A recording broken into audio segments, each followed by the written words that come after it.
किसी जंगल में एक ऋषि रहते थे। उनके आश्रम में बच्चे शिक्षा ग्रहण करने के लिए आते थे। उन्हीं बच्चों में एक लालची बच्चा था।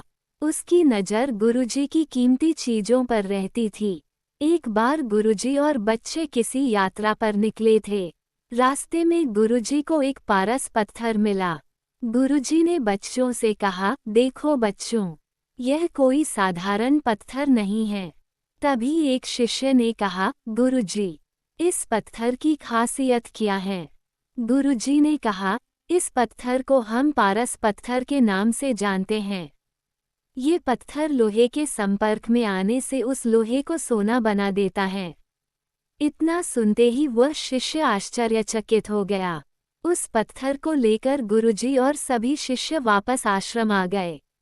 गुरुजी ने उस पत्थर को कपड़े की पोटली में बांधकर एक बॉक्स में रख दिया। वह शिष्य उस पत्थर को हथियाना चाहता था। एक दिन गुरुजी कहीं गए हुए थे। शिष्य गुरुजी की झोपड़ी में जाकर पारस पत्थर को खोजने लगा। बहुत खोजने के बाद उसे एक बॉक्स मिला जिसमें एक ताला लगा हुआ था।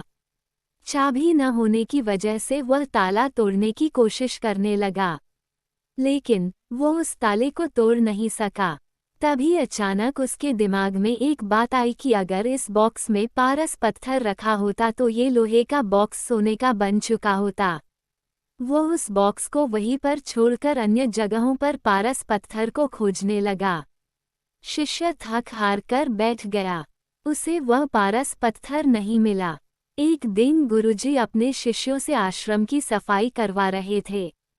तभी गुरुजी ने उस बॉक्स को खोलते हुए पारस पत्थर को बाहर निकाला, जिसे देख शिष्य ने पूछा, मुनिवर, ये पत्थर लोहे के बॉक्स में ही रखा था, लेकिन लोहे का ये बॉक्स सोना नहीं बना, ऐसा क्यों?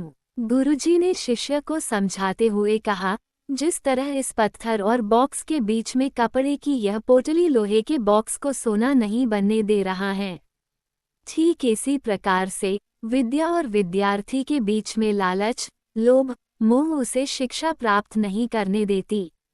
जबकि कपड़ा हटा देने पर बॉक्स सोना बन जाता। इसी तरह से लालच, लोभ, मोह का त्याग करने पर ही विद्यार्थी शिक्षा ग्रहण कर पाता है।